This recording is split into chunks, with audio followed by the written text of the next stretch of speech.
Imagine you were a force-sensitive, ambitious and power-hungry individual in the Star Wars universe. You have heard of the Sith Academy, a place where only the strongest and most ruthless individuals are accepted. A place where you can unlock the full potential of your dark side abilities and become a Sith Lord.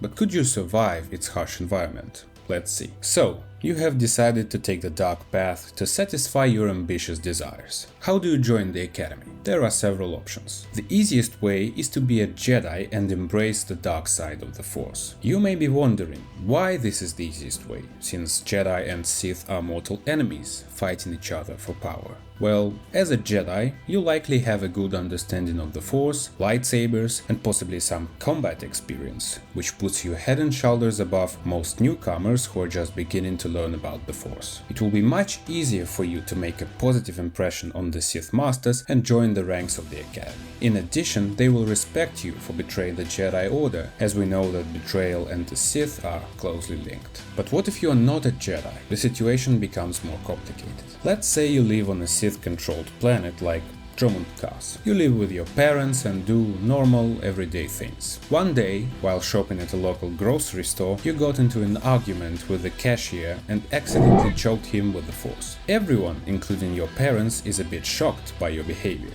Your mom and dad decide to send you to the Academy, and it's a damn good decision. The thing is, on Imperial planets, parents of Force-sensitive children were required to give them to the Sith. If they didn't, they were subjected to repression and their child was forcibly sent to learn the dark side of the Force. Anyway, in this case, you're no different from most students, and to survive, you'll need to work hard. The third and worst option, you are a Force-sensitive slave.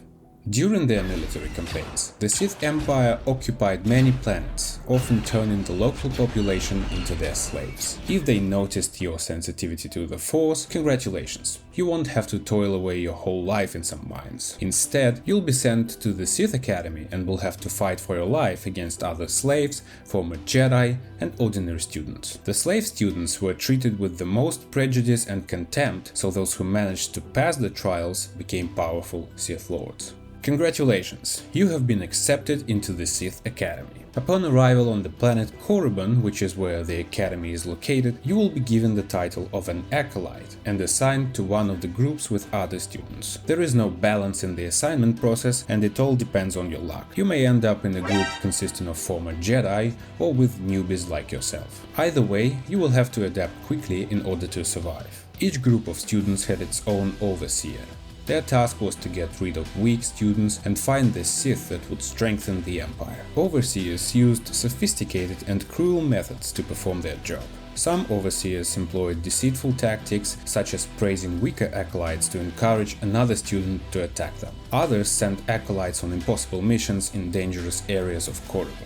The overseers had high expectations of their students, and failure was not tolerated. If an acolyte fails or cries or shows weakness in any other way, he or she could be killed by an overseer, so other students will learn what will happen to them in case of failure. There were no rules for the means by which an acolyte triumphs, except one.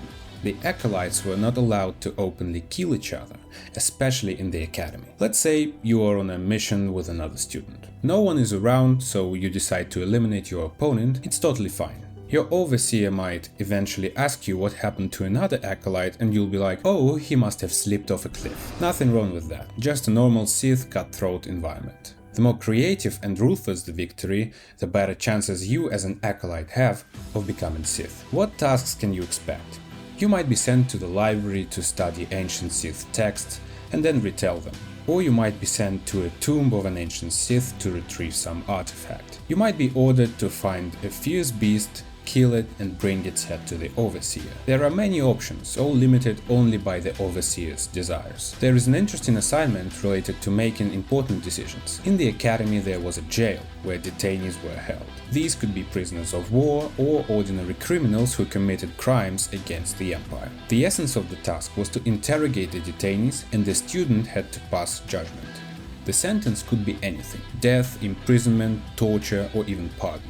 It all depends on your mercy. You must understand that all the tasks you are sent on are only meant for all the weaklings to either die or flee. Thus, by the end of the training, only one or two of the strongest students will remain. You may ask, What if during your training you decide that being a Sith is not for you? Or perhaps stronger students will intimidate you and you will decide to escape under the threat of death. Considering the harsh nature of the training process, such cases are a common occurrence. Renegade acolytes fled into the deserts of Korriban either alone or in groups and lived in exile. The luckiest ones managed to get on a transport ship and leave the planet, but this is rather rare. The Sith Academy organized scout teams to find, kill or apprehend runaway students. It is possible that as a diligent student you will be sent on such a mission and you will have to deal with fugitives. I am sure that you are a determined person, so running in fear is not your choice. So, you've made it.